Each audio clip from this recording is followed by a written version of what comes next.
Hound is a 1981 American drama film produced by Walt Disney Pictures Production and loosely based on the novel of the same name by Daniel P. Mannix.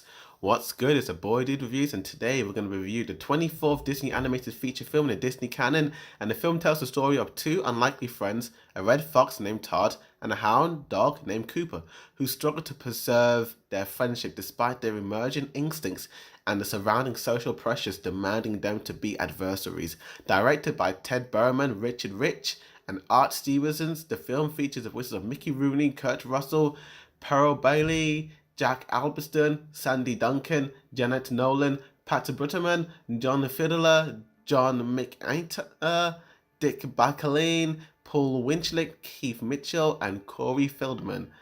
And the film was released on theaters on July 10, 1981 to financial success. At the time of its release, it was the most expensive animated feature film to be produced to date, costing $12 million.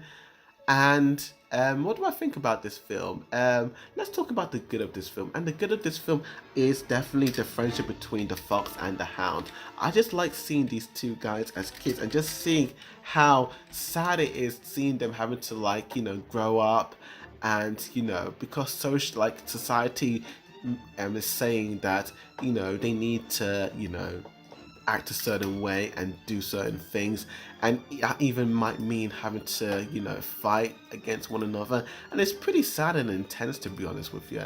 I really do like their friendship. It's just so adorable as well.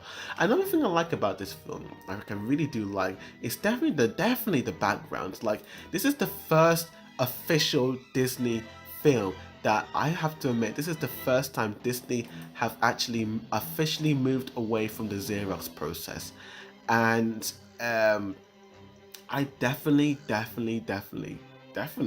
like it. I mean, this is like, I think this movie was kind of like to transition. I'm getting a tongue twister. It's kind of a transition between the old guard and the new, resulting in arguments on how to handle the film and the designs and the layouts.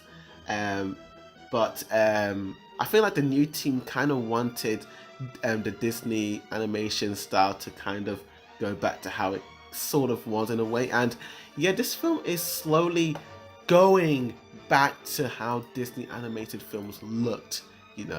I mean, when you look at like the outlines of the character, you notice that it doesn't have that Xerox look to it. It's all very painterly, it's all very lush looking, and it looks really beautiful at times, to be honest with you. This is kind of like the first time Disney have actually, kind of gone back to how it's not officially how it was. It's still a bit scratchy and rough at times, but it looks beautiful at times. Some of the shots look really nice and lush, and I do like the character animation on the fox the most, to be honest with you. I just feel like they really did well on that character. And someone like the soundtrack is very nice. It has this very old-timey nostalgic feel to it. There's a song called The Best of Friends which just took me right back to childhood, and it's so nostalgic and just so lovely and all that. And oh, it's so lovely and nice, and it's just lovely.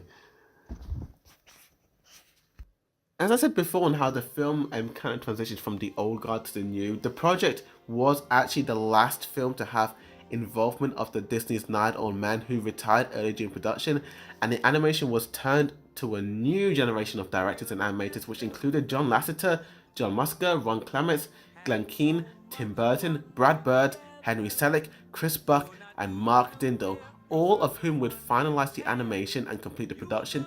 And these guys, obviously these guys are famous, and they moved on through the in-house animation training program and would play a key important role in the Disney Renaissance of the 80s and 90s, and of just like Hollywood in general. And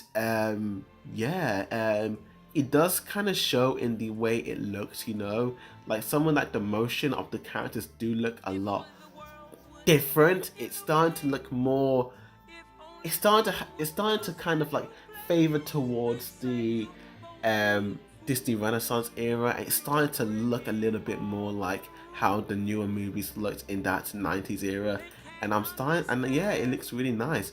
But the only gripe with this film is that it's a little boring, to be honest with you. Like, the plot's a little dull. I mean, granted, it's only 83 minutes long, but every time I watch it, I kind of get a bit bored watching it, to be honest with you. Like, not really much happens, just the Fox and the Hound being all buddy buddies, and then they fight towards the end. I mean, it's in the trailer, there's no surprise. But, eh, it's kind of forgettable. And that's the problem with it. It doesn't stick in the Disney canon. It's not a film that leaps out the screen. It doesn't even have an interesting visual style that just grabs you and lets you watch and enjoy it. And for that, I'm going to give Fox and the Hound, I'm going to give it a 6.5 out of 10. I'll give it a B minus just because I like the look of the film. I do like the backgrounds and the character animation. It's done like much nicer. But yeah. Thank you for watching this review. Please like and share this video and comment down below and tell me what's your favorite Disney animated flick. With that said, thank you for watching. As always, a broadened review signing out.